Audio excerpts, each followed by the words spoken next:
Mickey, how are ya? Oh, good. How are you doing? Oh, doing good. I uh I just got back from vacation, and so I'm just trying to get caught up. Nice. Where'd you go? We went to Texas. Ooh, very nice. I know. Well, and we escaped before all the crazy. Well, we were there for some of the crazy weather, but Are you guys What getting happened? Like, crazy? Are you guys getting crazy weather today or what? no, I was in Texas and we had crazy weather. Oh, yeah, it snowed last night here and like the wind was blowing, but there's just a couple inches on the ground. yeah, Yeah. it's snowing here right now. We'll see what we end up with today. But Oh wow. Yeah. okay, It's the which season. one did we go through last week, Kate? Contract to buy. Okay, Where's Tegan? yeah, he's probably out making money. What a failure. Why isn't he hanging with us? I don't know. Every time I ask him, he's doing something that's money related, and I get jealous, so I don't ask I anymore. know, right? Me too. Like, damn, dude.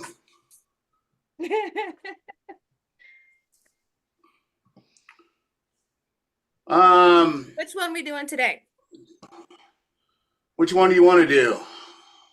Um, Listing agreement? Okay, all Right. right, with you, Mickey. That's the next one on the Yeah, list. yeah, because I got some listings hopefully coming up, so that's good. Nice.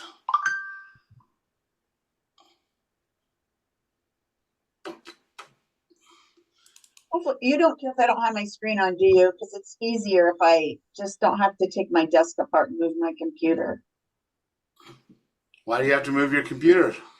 Because I have an armoire and then I have a large monitor. So when I'm working, because I'm old, then I can see things bigger. So my computer's underneath on top of my printer. The complicated life of Mickey. It is a definite little. There are challenges with this aging process. I'm just printing mine out real quick so that I can highlight and make my notes and then I'll You're Oh my fine. be. gosh, you're so smart. I should do that too.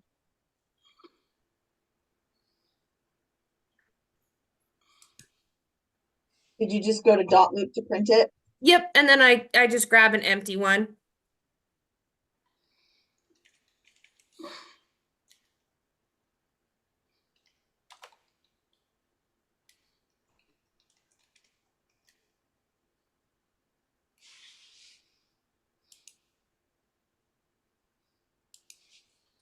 So, do you have to get it from an already loop that you have?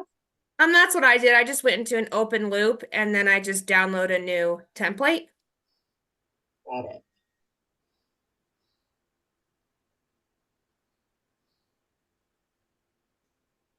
Well, I have a listing loop example, silly me, but I'm always nervous to use that because they don't say when they got updated last, right? I just go into You, the Wyoming 2024 new documents. Okay.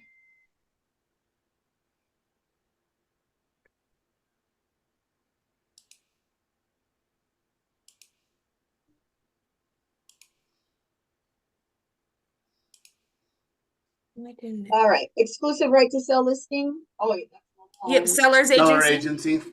Yeah. in contract.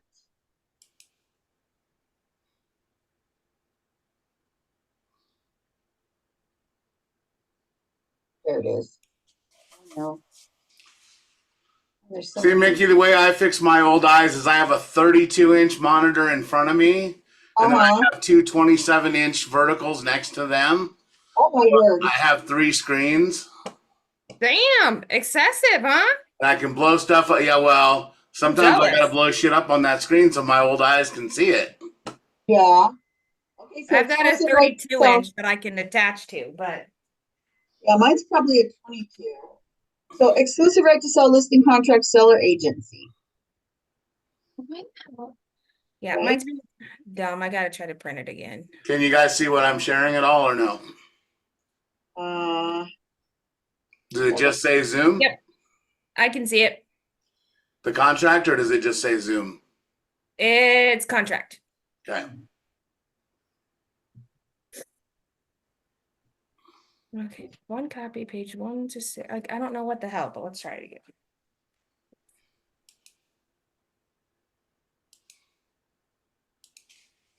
Yeah, this will be helpful because it's one thing I'm planning to do is purge because there has been changes in different things, from I gotta purge my file. I've got kind of stupid free time.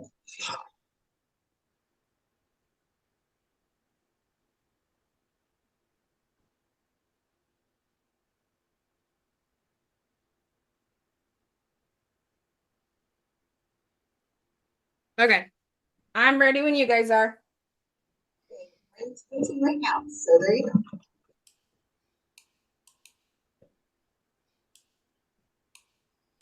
Yeah, it's reading on my big monitor.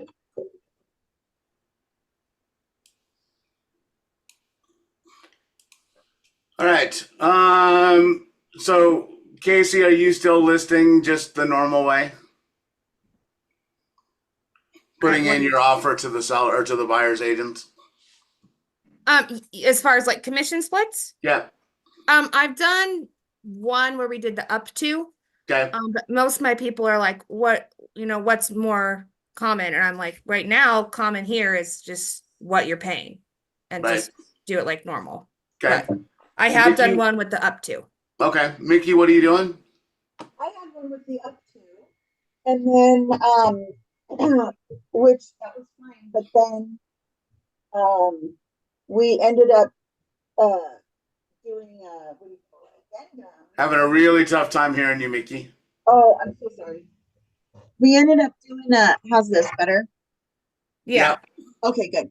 We ended up doing an addendum on a particular offer to reduce it since it was a different I can't remember why, but we did. I don't No, remember. that's okay. That's good, right? Because that Yeah, means that's demonstrating the fact that it's always negotiable, right? Hey, when we started, here's what we were offering, but based on the offer you gave us, we're going to adjust that yeah, to go down 0.5%, 1/4%, or whatever, because you're asking for so much in concessions, so much in whatever.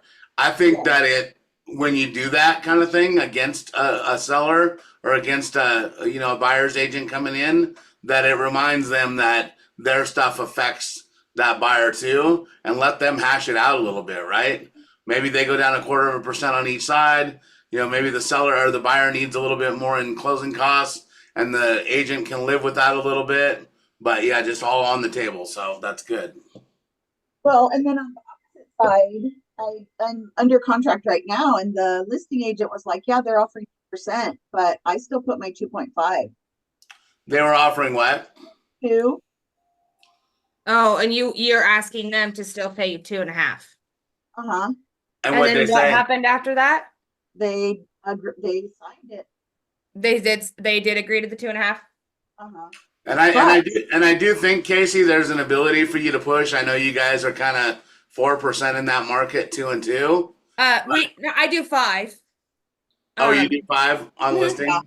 I'll do 4 if it's like a reoccurring deal, or like if I'm gonna get the other side of it, I try to. Gotcha. How about on your buyer side? Buyer side, I depending on the market, Buffalo 2, Sheridan 2.5, and Gillette 2.5. Gotcha. Have you thought about on your listing side? Are you taking 3 and giving 2, or taking Yes, 2.5 and giving 2.5? 3 and 2. 3 and that's 2. what I do. Okay. Any feedback from that from the market or from anybody that's talked to you? No,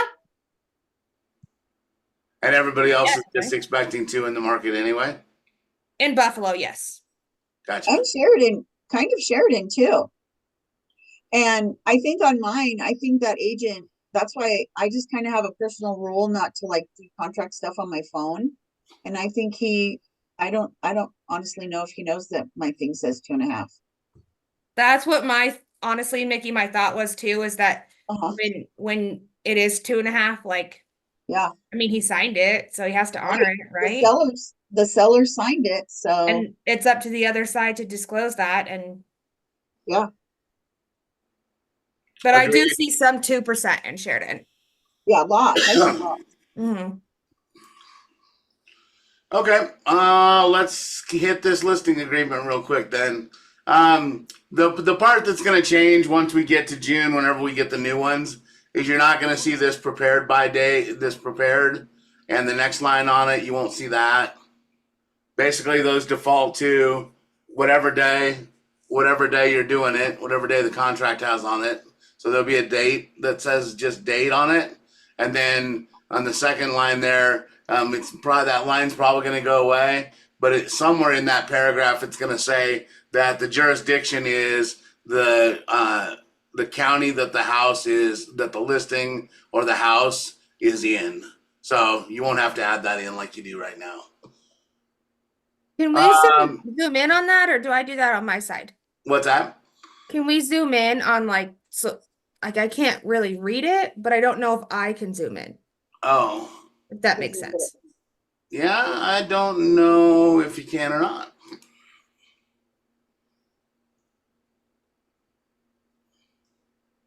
Can you zoom in? I think maybe on like those three little dots up underneath your minimize. Like where you would close like the red X and then the minimize and Let there's me see. like three little dots. Is that better? Can you see that? It went away. Okay, let me try this. Hang on. I mean, speaking of old lady eyes, I cannot see. Your screen is like skinny on my screen. Is it like that for you, Mickey? I had it on one of the side ones. I'm changing the screen that it's on. Okay. Yeah, are you moonlighting as a title person? That's how they always have theirs. I do email on one vertical, and then I do like Word and that kind of stuff on the other one, and then everything else in the middle. Hmm.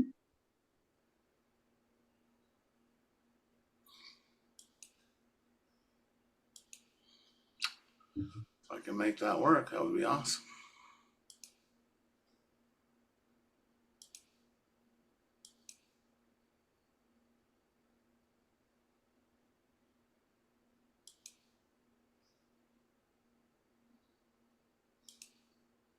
So Casey, I closed one with Chad Conley up here. Do what? I was the buyer's agent on a Chad Conley listing. I'm pretty sure it's, no, Charlie. Anyway, he listed at 3.5. So he kept 3.5? Yep. Weird. How do you know Yep. that? How'd you see that though? His title sent me the paperwork. Oh.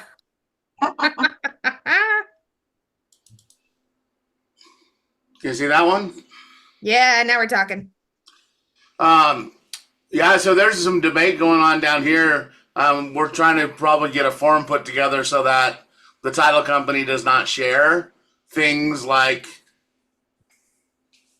anything, like probably not list commission versus sale commission, all that kind of stuff. Probably not like, hey, this is what the seller's getting out of the house, because then it gives away position sometimes on like when we're negotiating repairs and doing that kind of stuff. Yeah. So you look and see somebody's walking away with 240,000, Oliver. then we're probably not gonna worry about the fact that we're asking for 2,500 in repairs, that kind of thing. So there's some debate because it causes issues for sure right now. Uh-huh. So I okay. agree. That would be, it's always bothered me when I see somebody else's. I just normally don't even save it. Right. But my gal in Buffalo that I normally go to, title company, she doesn't give me that side. Gotcha. So Yeah, all the title companies down here send both sides out. mm-hmm. So I almost feel like it's a laziness. that Like, could be. Separating the file out.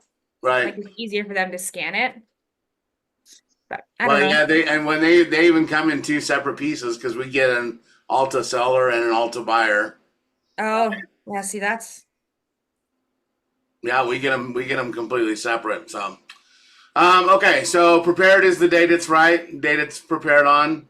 In ours is Laramie County. Like I said, that will change moving forward, and it will be auto-populated to be. It won't be auto-populated because it won't be a fill-in field. It'll just be, hey, jurisdiction for this contract is county that the home for sale is in or whatever. So however they word it. Exclusive right to sell contract. Are you guys doing longer than 6 months at this point? Are you doing 6 months? What are you guys doing? I usually try to do a year. But right now it just depends, either 6 months or a year. Gotcha. Mickey? I do 6 months. Can't hear you, Mickey. Oh, sorry. I do 6 months. Okay. You might start. So, two things we always talk about. One is if you're selling $1 million house or $1 million piece of land or something like that, you might be longer, right? So, make it appropriate to what you're doing. And if it is a longer time frame, then you don't have to go back in and try and get it renewed. But you have to make sure that at the beginning you tell them, hey, look, this is kind of where our average is, and that's why we're going to sign it maybe for this longer period of time. Buyers in the line performed by line 3 is Keller Williams Realty Frontier, whatever you got. So does it matter? Some of the stuff, like some places have been putting me as Keller Williams Frontier instead of Western Trails. Does it really matter? Yeah, you got to be Western Trails.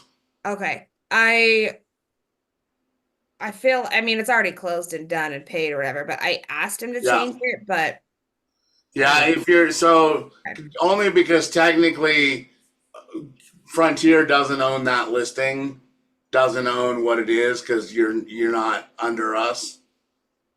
So the contract just has to accurately reflect who actually owns the contract. okay. Because when I talked to, I mean, side note, the Chris Twiggs with the do not call list or whatever the hell, Yeah. he was saying when I subscribed, I went under Western Trails and I should have went under Black Hills. So I'm like, what the? I'm so confused. Yeah, so well, and there's different parts like that. So the TCPA list definitely is just Black Hills. Everybody else kind of is under those guys. But in Wyoming, there's just two separate brokerages. So even though David is the principal or the responsible for broker for both of them, you got to have the right one on there just because legally they're the ones that own the contract. Okay, perfect.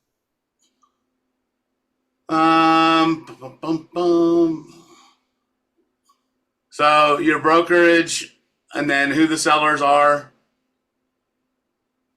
and describe real estate in the city or town of your city, county of, Laramie here, Sheridan County or Johnson County, whichever one you guys are doing up there, and then commonly known as, and then the physical address, and then the legal address. And where should you get the legal address from? The deed. Should get it from the deed, from the county site. I mean, there can be mistakes there too. But yeah, someplace other than probably what the listing agents or what the people say it is or whatever they got, because nobody knows their legal address, right? Mm-hmm. So find that and put it in there. If it's longer, what do you do with it? Addendum to list contract. Yeah, just put it on the addendum. And then you would just write in that field, like, see attached addendum for full legal or See something. addendum 1, see attached addendum for legal description. Okay. When you get to section 2 right there, what is section 2? What does it do?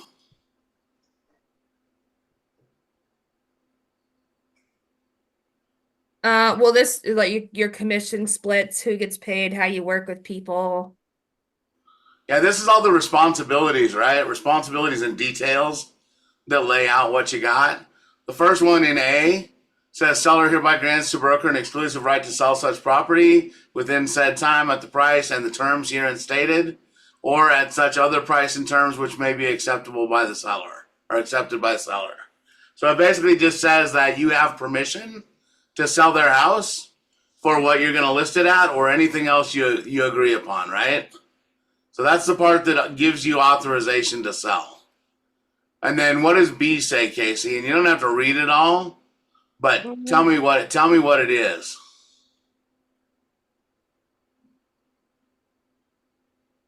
If I have like the buyer and the seller, then I have to try to go intermediary. So what is this? What is this basically a repeat of? Your brokerage disclosure. Absolutely. So repeat of your brokerage disclosure and a little bit about agency in there, right? What designated agency is, all that kind of thing. So all the way through your brokerage disclosure, and then just has that discussion about how you can be represented. You can be for an agent, acts or omissions that you can be responsible for. So all of those details. What does C say, Mickey? What's C for? He's just saying that they received the real estate brokerage disclosure form. So apparently it's And pretty important, right? It lays it all out above and then again says, hey, here it is. That's why you click attach to at the bottom of your form. yeah, Okay. D, the seller acknowledges that this agreement is the initial agreement between the parties and that compensation in section 4 is the broker's agreed upon and appropriate compensation for services performed, and that the seller will not be liable for a greater commission for agreeing to a new brokerage relationship with the broker. I don't know why you ever would, but if you step down to intermediary, they're not responsible for a higher commission. Okay? Give me an example of that. Why, if you went intermediary. I don't know why you ever would charge them more. Okay. This just specifically says you can't change the relationship and then charge them more money. And it's just to protect the public. Okay. I don't know why it would make sense. I guess if for some reason you were lower, if you were like, hey, look, if I sell it and somebody else brings the buyer, I'm going to charge 3%, say. As opposed to if you said, hey, if I have to be an intermediary and I do both sides, now I'm going to charge 5%. You couldn't go up. You can always go down. You just can't go up. Okay. And then it tells you what you can do. This is what it authorizes you to do, right? You can accept earnest money deposits given as consideration. You can retain such deposits in a trust account or a closing firm's trust account until the parties have agreed in writing to the disbursement. You can advertise the property. You can place a for sale sign on the property, show the property at reasonable times, and conduct open house promotions. If they don't want you to do any of those things, line them out in there so that you're not held responsible for them later.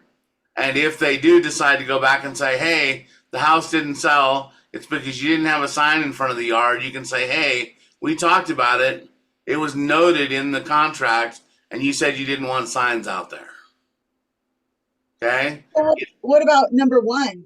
Since we don't accept earnest money, do we What's line that out? There's 2 parts to the earnest money. So you can accept it, which we do either way, even if it's delivered to somebody else, and we can keep it in our trust account, or we can keep it in a closing firm's trust account. Oh, got it. Okay. Which is what we do. So we can advertise the property, do the for sale sign on the property, show it at reasonable times, and conduct open house promotions. They're giving us permission right now to do all of that. Have the conversation with your folks. Don't wait until you ask them later and then go, hey, so we're going to have an open house this weekend. And they go, I don't want open houses. So have the conversation with them about what you're doing for them and what this contract authorizes you to do. You can submit the property to and disclose information regarding the condition of the property and the listing price and terms thereof to any multiple listing service or board of realtors of which it's a member, and may install a lockbox, submit to MLS, and install a lockbox. Okay? So check those boxes. if it's okay, let them know what it means, right? Have the conversation with them. And then that means that if you're a member of 3 different MLSs, you can put it in 3 MLSs. I can or I have to? You can. Don't have to. I wouldn't, right? Well, it says that, dun, dun, dun, dun, dun, dun.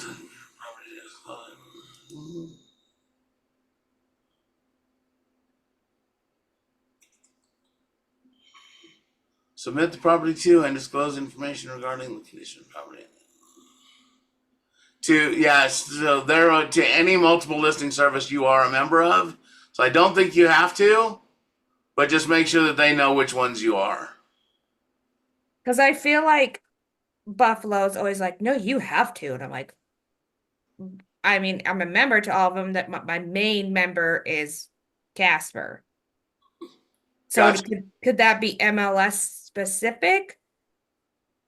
No, it's a contract. There could be a no, because you can submit it to the Wyoming MLS and you shouldn't have to submit it to Buffalo. Buffalo probably wants you to, just to make sure that the listings are on there. Okay.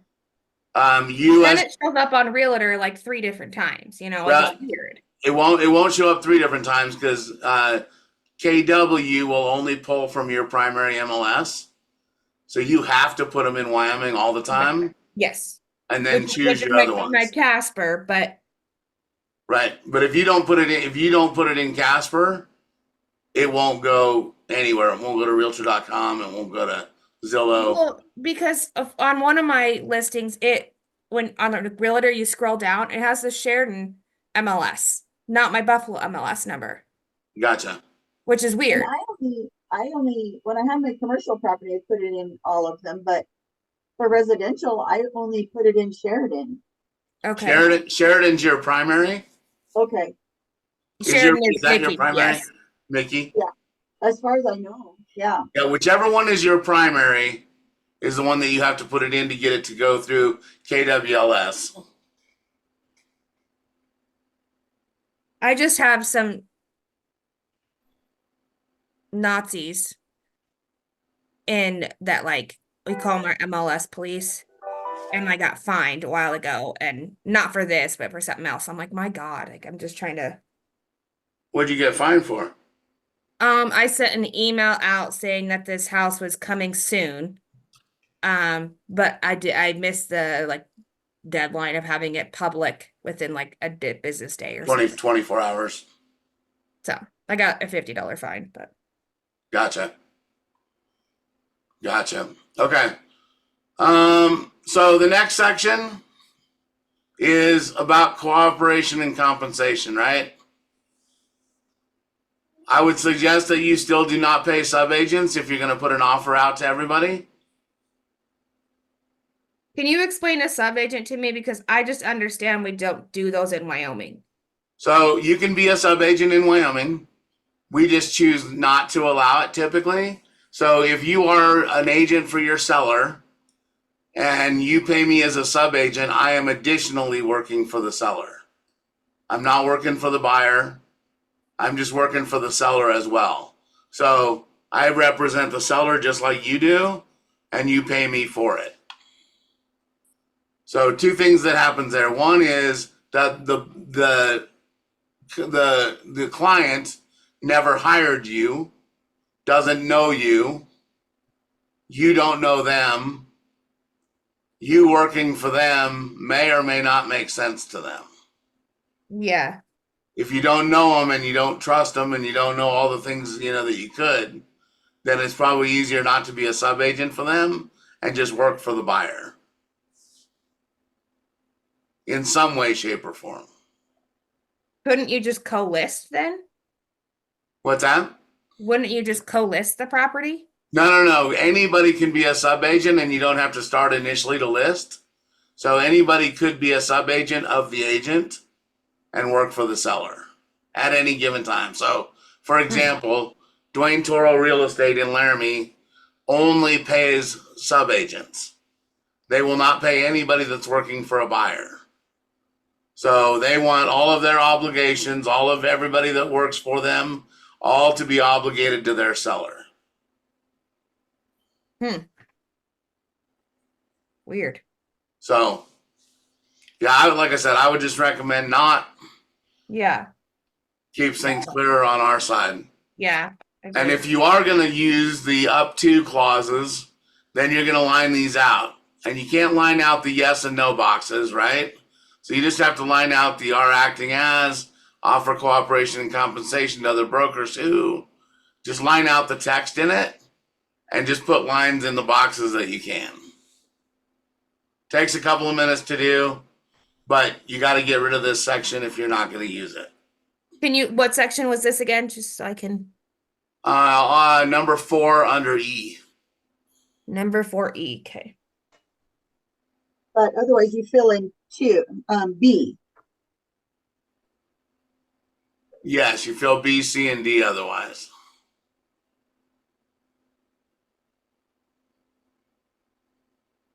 And make sure that you put a percentage in those columns.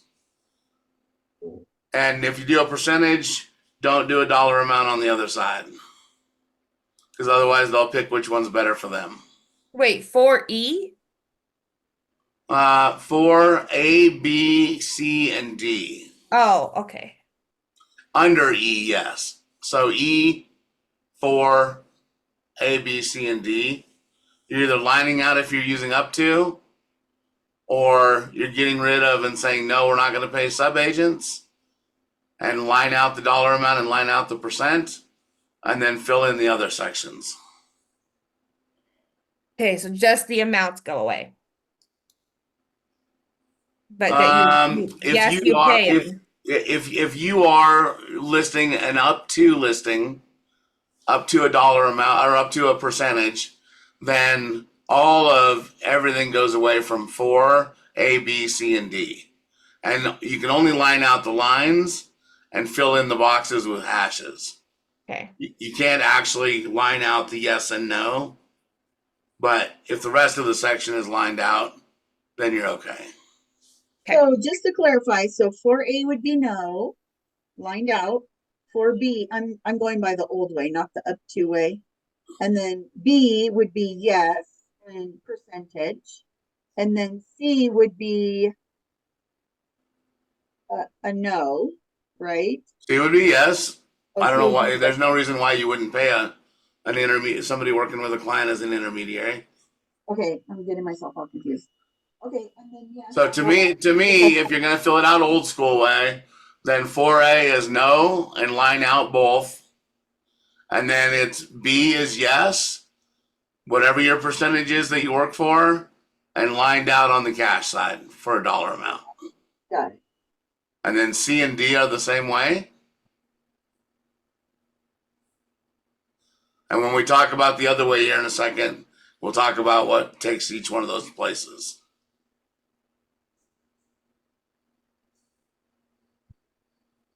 Okay. If you're going to represent and accept compensation from the seller or from any other party in case of exchange, as well as from the seller. Report that the closed sale and the terms thereof to any MLS or board of realtors of which you are a member. So this one, Casey, says that you have to report the sale of to each one that you're a member of. So if you're not going to do that, you probably want to line that out. If I'm not, but how would I report it unless I listed it, right? That's what I'm saying. So Okay. it would force you to list it. Okay. Okay, number 6. Yeah, that's wonky.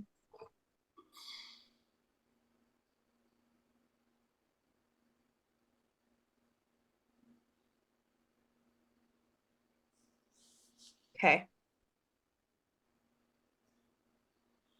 Oh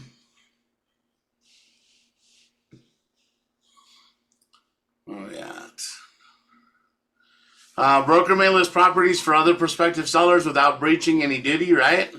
So when you're listing, you might want to just remind them that you're going to list other properties and have other properties for sale other than theirs. You're going to show the subject property to buyers assisted by brokers when broker is acting as a seller's agent or an intermediary.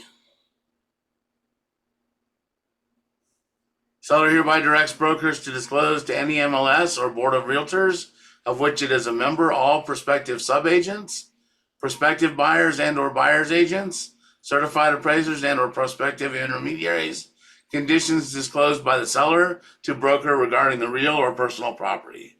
So anything that's disclosed to you that's material to the transaction, you have to disclose to anybody that's in any MLS or any appraiser or any prospective anybody, right?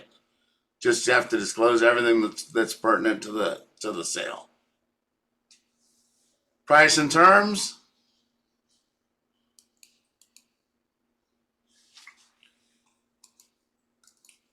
See if I can get my mouse working again.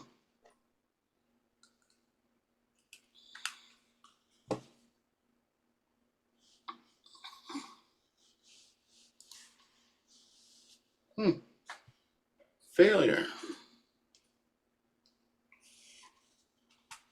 Guess that's what happens when you let your mouse go dead, huh?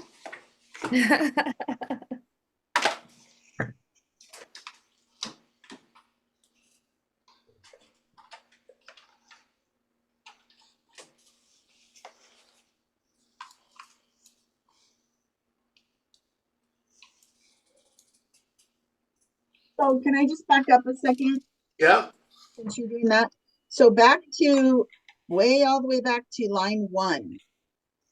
So just quickly revisit, if you're getting this filled out, like I've had a couple where I put on or before such and such date. What's on or before? Like when you're gonna wait, no, I'm not saying it right. It was whenever you're gonna go live in the MLS. Maybe Okay, so that's, you're gonna just put that in additional provisions. okay, that's what I think I'm doing. But then you can't solicit it to anybody that's outside of our brokerage. So there's gonna be the new clear cooperation stuff. We're gonna go through it as an MLS down here as an MLS board. I'll give you our take on it after we're done, and then we're gonna have to figure out what Casper, Sheridan, Buffalo, and Gillette are gonna do with it. But the new clear cooperation stuff is supposed to let you put a sign out, not market it publicly, talk to people in your office and agents in other offices that are in your MLS without having to market it publicly and stuff like that.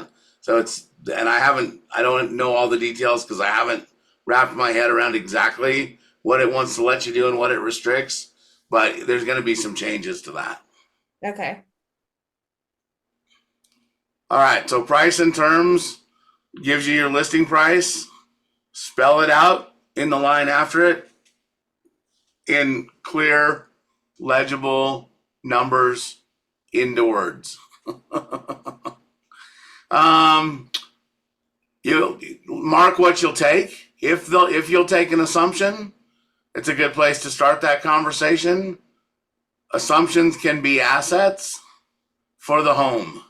If you have a VA or FHA loan that is assumable with a good interest rate on it, that could be a value add for what I'm selling, with the caveat that it might take a little bit longer to close. Or I can get a new loan, or I'll take cash. If the seller's willing to pay points, loan discount points, anything, you can put specifics in here, line 66 and 67. I would wait until you see what the offers are that come at you, and with the information that, you know, people may be asking us for buy downs, asking us for help with closing costs, asking for help with whatever, right? Loan buy downs, 2-1s, that kind of thing. You would just slash that out. I just feel, yeah, because I don't know right now. And I don't want to necessarily have a discussion with a seller about what it means to buy down a point prior to us getting the offer and then seeing what they're asking for. Mm-hmm. 71. Now becomes really important. If you're listing the old way, you need to have the total commission or the total compensation in this line. If you're listing up to, you need to have what you are listing for and what you work for in this line. Wouldn't you'd slash out that percentage? Like if you were gonna do 5%, you'd slash that, and then you'd put your clause in there about the up to, right? Well, so if you're going to do up to, then this broker services line becomes just what you work for. So are you working for 2.5? Are you working for 3? Okay. Does that make sense? Yeah. And then I line out the cash line and the or line. And then in this line right here underneath it, this says, and we'll have to look at the clauses. I think what I put in there is that 3.5% or whatever I work for right there is only for listing agent services, buyer's agent compensation to be determined in purchase agreement.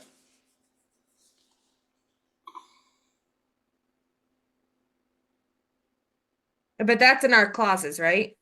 Yeah, it should be.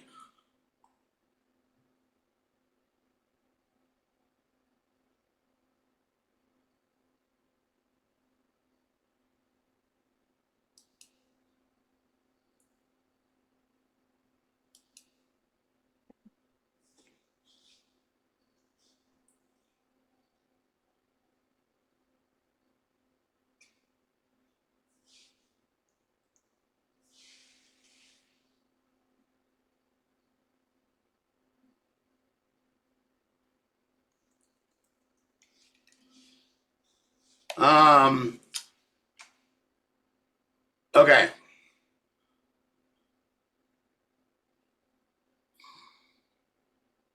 What does C say, Casey? Um,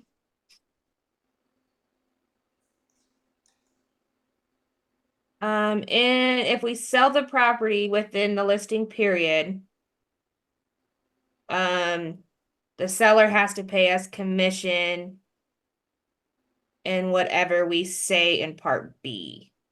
Okay. And it says if we sell it within the period by the listing broker or by any person.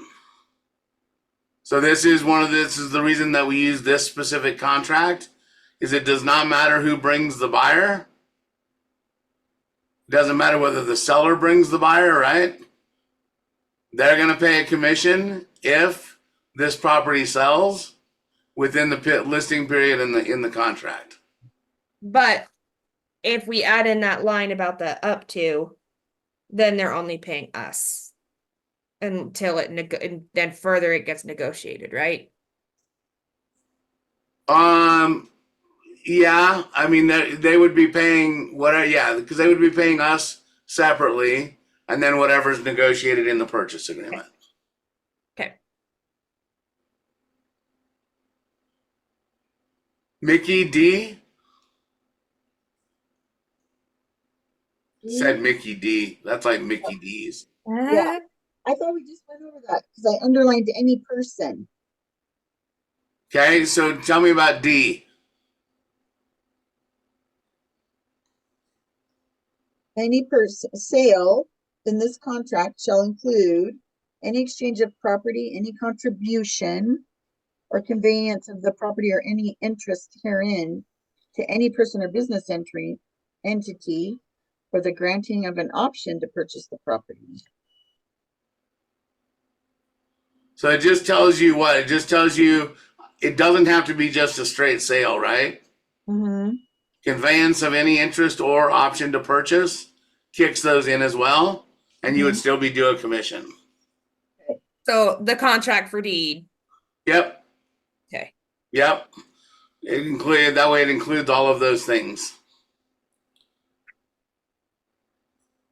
See, why can't they just Why do they gotta make it so Because those are lawyers. right? Um, Next one is a holdover period, which, what's your holdover period? What do you use in there? I used to do like 60 days, but you told me to do 180, so that's what I started doing. What do you use, Mickey? I've done anywhere from 90 to 180. Okay. In this market, I would stay at 180 if you can. Okay. Is it always going to give you an option to use it? No, because there may be other ways out of being able to do that. But if you're going to do it, I would just have it because right now it's taken 2 months to sell if you get it under contract, and then if that falls out, it could be another 2 months after that. Right? There's all kinds of things that could happen in this market where I might be hanging on to something, just trying to make sure that I still can get credit for it, for the job or the effort that I put in now. So I would say in 180 days, you're not going to run into the situation where you're trying to apply it very often, but give it a shot. In the event that a commission is earned for the lease, sale, or exchange of this property by another Wyoming licensed real estate broker with whom the seller lists the property at any time after termination of this contract,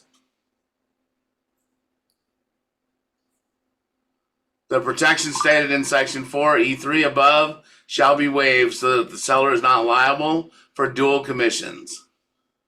Tell me what that means, one of you guys. So if they fire their realtor and then re-sign with a different person. Yeah. Yeah. If they listed it with somebody else and then they sold the property, even if it was to somebody that you showed it to, they're getting the commission. Where was that line? What It is 90 in the contract, 96. okay.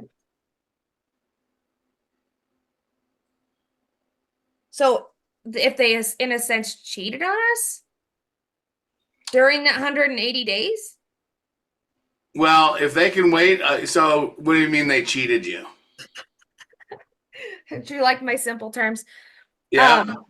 If if if we let the contract go, like technically, like if I had it for 6 months, but they withdrew contract before time frame, somebody comes back within this 180 days that I showed the property to or had an involvement in, shouldn't I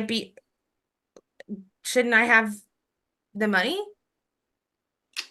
I don't know. Did you do anything to get them under contract? But even if I showed it and I felt like I was a procuring cause. Yeah, I think you'll find that procuring cause goes a little bit more than maybe just showing it if you went to court with it. But So if in that 180 time frame, as long as they signed with another agent, I'm out. pretty much. Okay. I mean, it really is a dog eat dog world. I'm gonna have to sharpen my teeth. Well, and like I said, it's just one of those things that if somebody wants out because they don't they're personal service contracts. So really, if you're not taking care of me, doing the things that I think you should do, and I want out, I'm probably getting out at some point. Maybe there's a repercussion, maybe there's not. Typically, responses from courts are to make people whole, right? So when you get sued or you get a violation or whatever, you're trying to figure out what the damages are on the other side. And often, a lot of times there's not really damages on the other side of what it is. You might not get your commission, but they don't necessarily consider you harmed by that because they don't think that you did a whole ton of craziness. Now, could you maybe get photos back, like Yeah. costs for photos, some of those kinds of things? Those might be damages that the court might look at and go, yeah, you didn't give her an opportunity. Photo prices, marketing materials, those kinds of things. Those are what are probably at stake. But there's no way to protect myself from the get-go on that. No, I would have. I mean, if you want to put a clause in that says, "Hey, if seller terminates this listing contract prior to the termination date in the contract, they're responsible for cost of photos and marketing materials and whatever." There's lots of folks out there that do that. Um, what about, do I own the photos because I pay for them? Yep. Yes. So if Well, I, that's a lie. Photographer probably still owns them. You have rights to use them. Right. And then where was your question headed? so like, if I saw my photos on another agent, like they just like stole them, then I would have grounds to be like, those are my photos. I paid for those. Yeah, you can. There's typically a copyright compliance system or thing in your MLS for how you take care of it. And then the photographer would also probably get involved because they did not. Typically, when you get the photos, you'll sign a waiver digitally or whatever that says, "Hey, I understand that I get rights to use these photos, but they are still the property of photographer." Da da da da da. However it goes. Okay. Okay.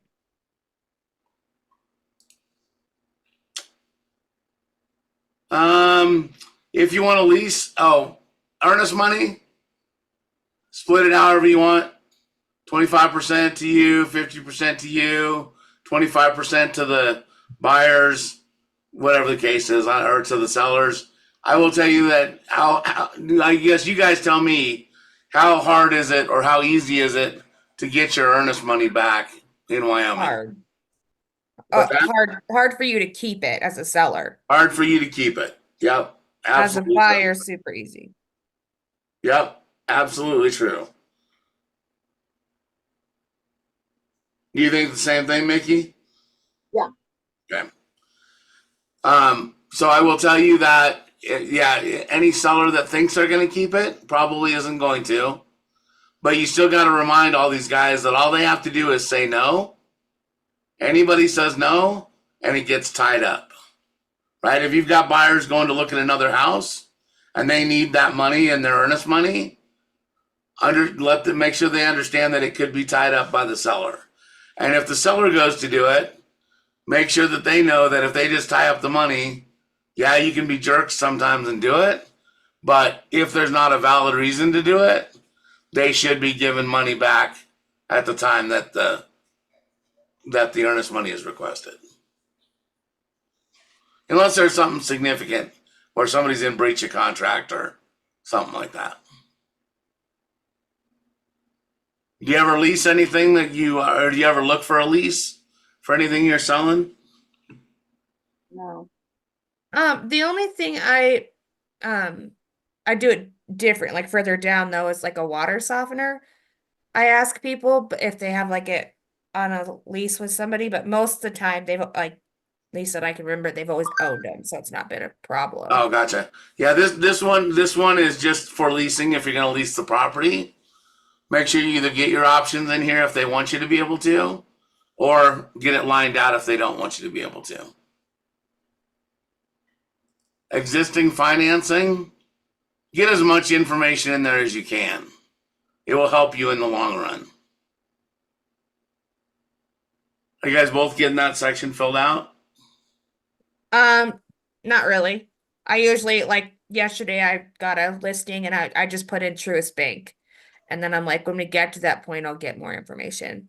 But usually verbally they tell me kind of where they're at. I just like, okay, they don't always know exactly. So, So I think that most people have it available very quickly. So I would get it as quick as you can because it helps you out and has some of those other conversations, right? Like you may find out that their balance is higher than they thought it was. mhm. You may find out, those types of things that may affect what you have going on in the deal. Okay. Okay. Payments current as of. Some people were doing forbearance, back in 20 and 21 and didn't mention the fact that they were in forbearance. And then we would go to sell their house and they'd be 8 months behind on their payment. So great place to have all of those conversations. Get them committed to finding out if their rate's variable, if it's assumable, if it's not assumable, what you'll do with it, what you won't. If there's additional financing, disclose it in additional provisions. WCDA rider loans, FHA second loans, second mortgages, third mortgages, whatever you got to just have to ask the questions and get them all on paper and get them documented for you.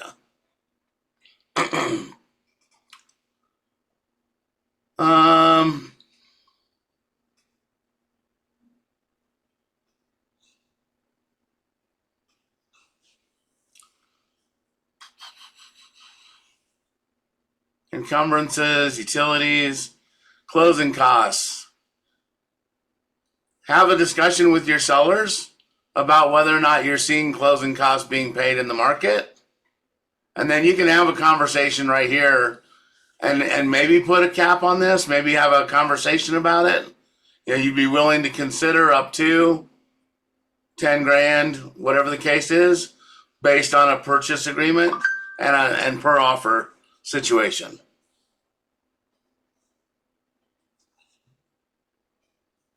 And then this next section, I believe, is going away in June, which does not hurt my feelings at all.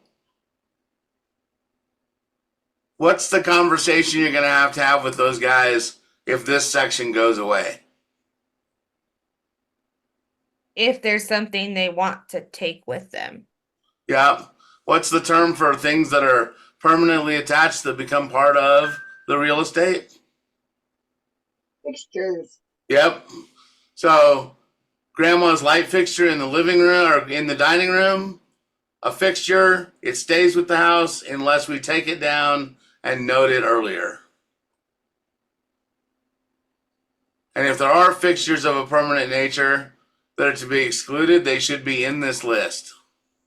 So I got burned one time on a swing set, those wooden swing sets like from Costco. Okay. And it wasn't the seller. So the buyers show up to move in and the swing set contraption's gone. Okay. So I called the listing broker and the seller was like, oh, well, we didn't have it attached to the ground. Well, what in the hell? Who doesn't attach a swing set for their kids, right? Well, but swing sets are one of those things that would not be a permanent fixture, I don't believe.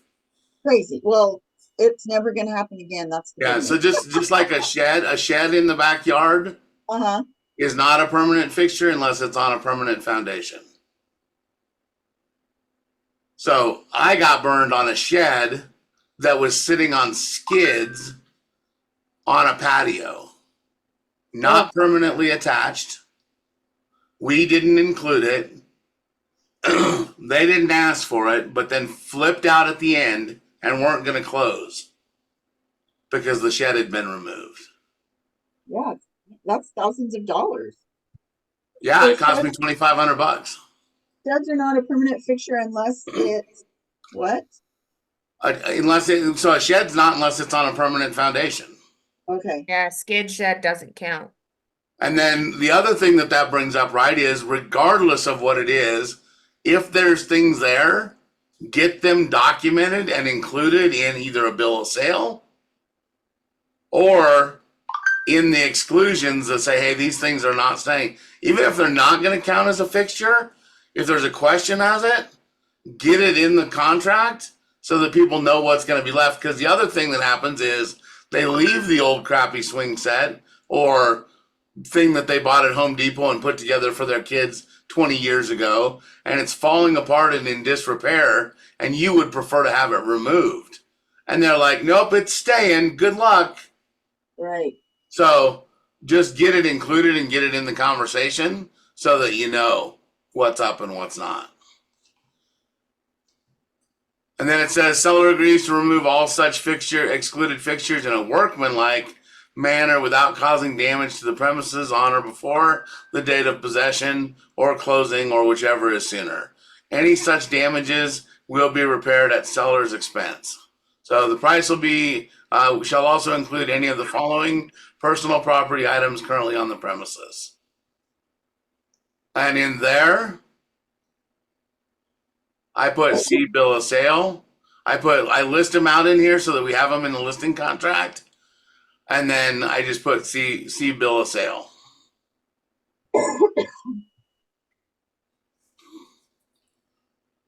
Owners of record, how they hold the house, and the sellers if they're different from the owners of record on the county.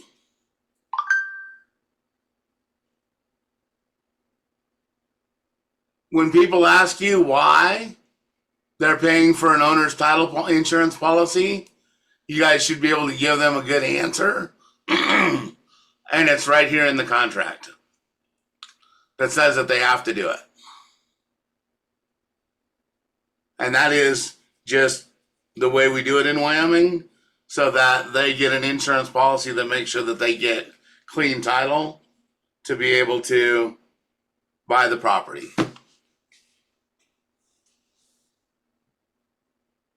What do you put in C, Casey? Well, so I slashed that, but because most of the time it's a general warranty deed, but then like that other one I just had was like a Special warranty deed? conservatorship deed or something. Okay. Yeah, there's trust deeds, conservator deeds, special warranty deeds, all that kind of stuff. So when we're listing, we say, hey, unless you know something different. So if this was an investor, you might say that you're going to and you want them to find out what they're going to give, talk to their attorney, that kind of thing.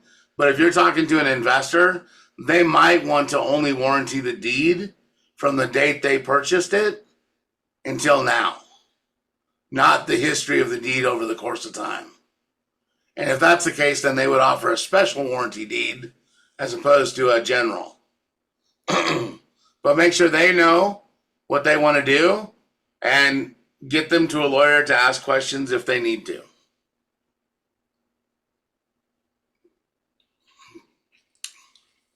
Line 165 there, what do you put in it? 65 and after? None known. Okay, I just put all of record to be released. You can put all of record to be released, all standard, all normal, whatever you want. But I just put all on record to be released, or all of record to be released. Okay.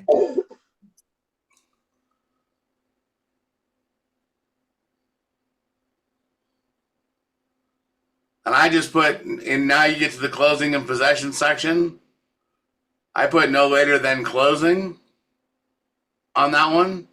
And knowing that our contracts are all defined and define the closing as the day the money's available to me.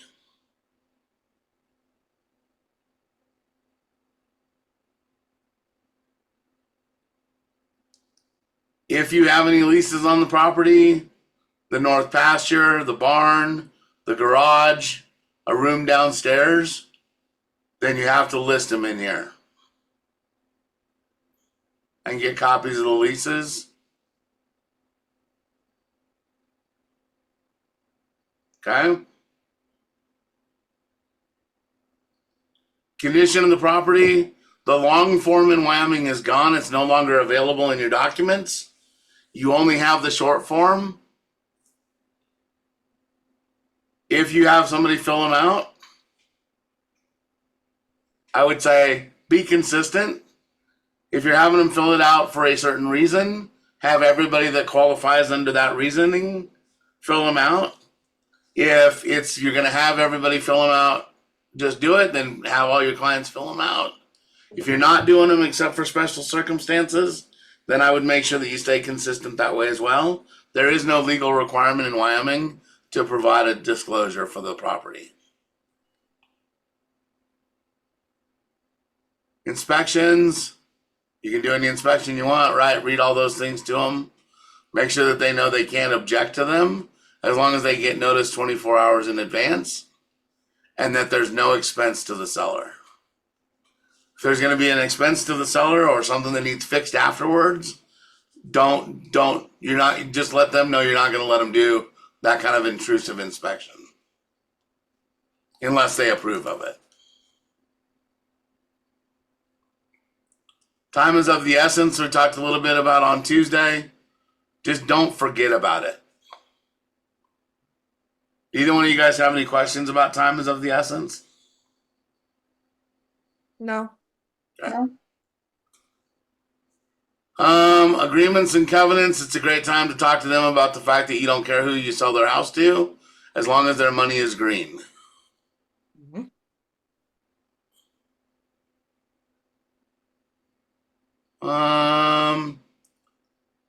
Okay. Quick ahead. question on that. So my listing that I'm getting ready to do today, they want somebody to be pre-qualified. They don't want looky-loos coming at the house. And then they want a 24-hour notice. So I put that and had them initial it in the contract. I just like Okay. handed that in.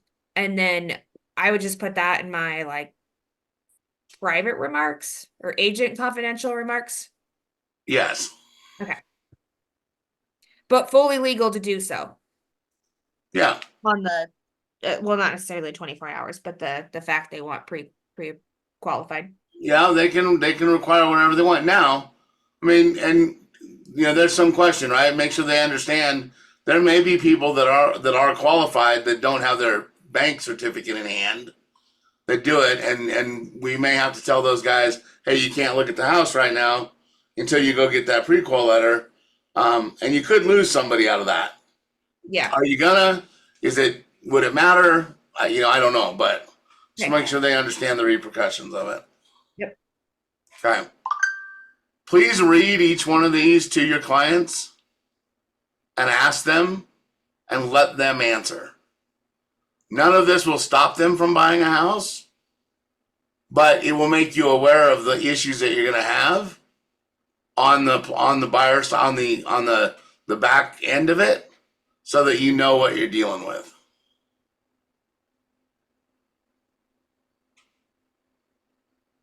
Or if you have to find an additional document or whatever the case is.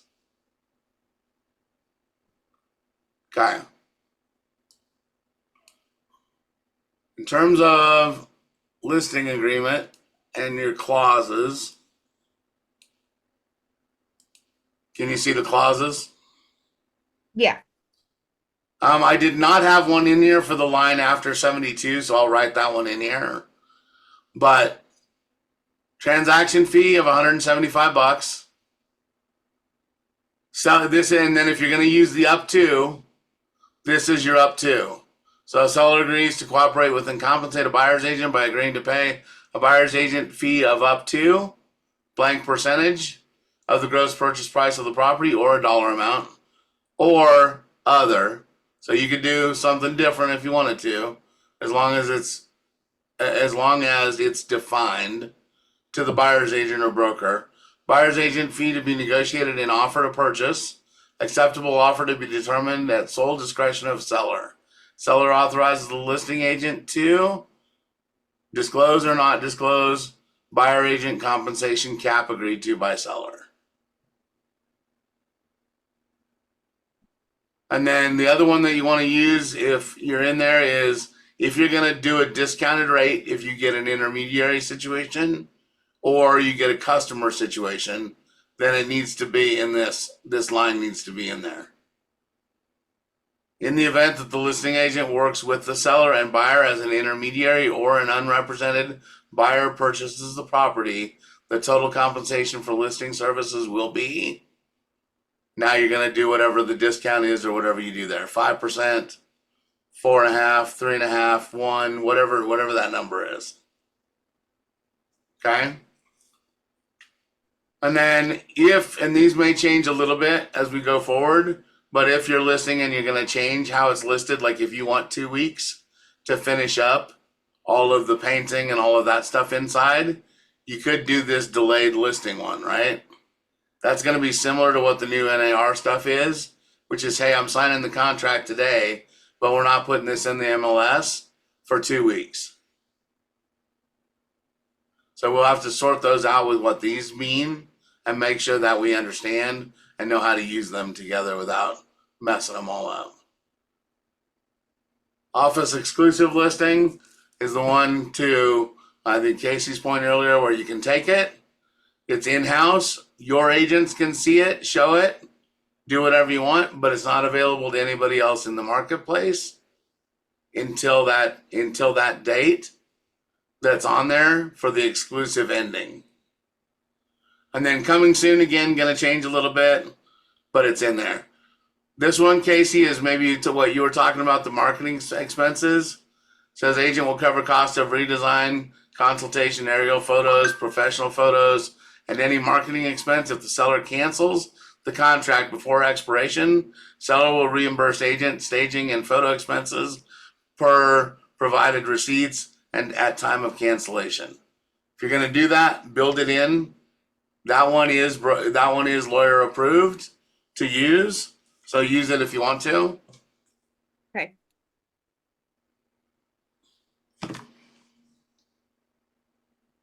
And that's it. Check all the boxes that apply for anything you have attached. Perfect. And then what about if we want to extend the listing agreement? Addendum? I think that's how I did my last one. Yeah, so there's an addendum to the listing agreement, I believe, in there. There's some debate, right, about whether it's an amendment or an addendum, all those kinds of things.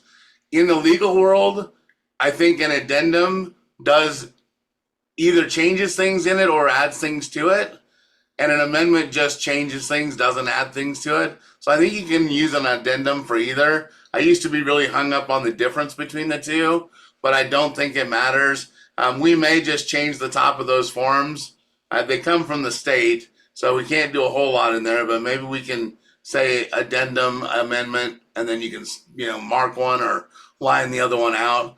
But either way, if you're going to do an addendum, you could just add an extension to it for another 6 months. Or if it's amendment, you could change the end date, but either way would work. Okay.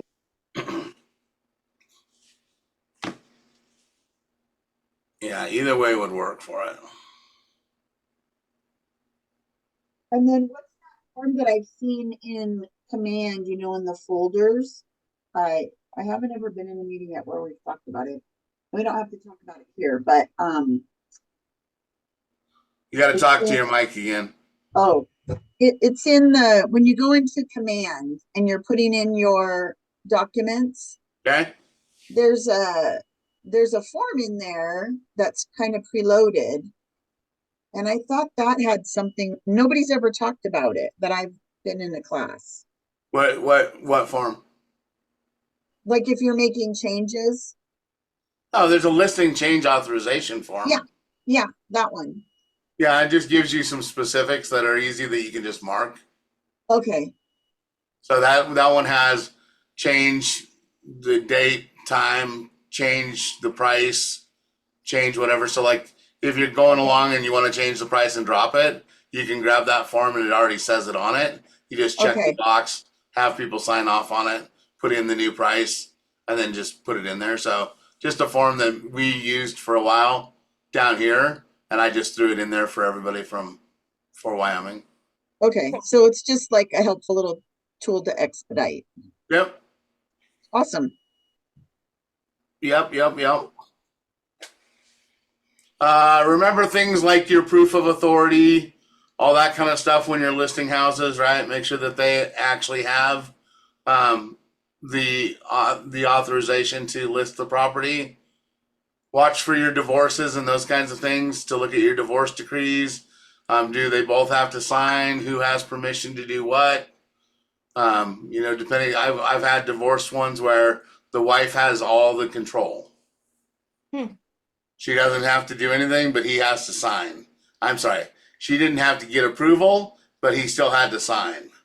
I've had ones where it was they had to agree, which was miserable. And then I had one where they had their own input or whatever the case is and had to figure it out. And then we would have both of them sign. So just watch what they are. Trusts, like you did with land, all that kind of stuff. Just make sure that you got all the right authority pieces in there and get them to title for you. I still suggest doing a pre-listing commitment, which would be that maybe even before I go to the listing, I might have title work already pulled the first time on it, because it does show you encumbrances that are liens, right? So if somebody had filed a mechanics lien on it, I just got through one contract that the husband and wife had $120,000 personal lien against them that they then went and the company went and liened their house. So they had $124,000 lien on it. That showed up in title work. Yeah, so just helps you get in there and make sure that you got all your ducks in a row before you actually do the listing. So, all right, guys, any other questions? I don't No, think so. thank you. Thank you. Sweet. All right, enjoy the weekend, enjoy the weather, and we'll see what happens. Sounds good. See you guys. All right. Thank Bye. you. You bet. Bye-bye.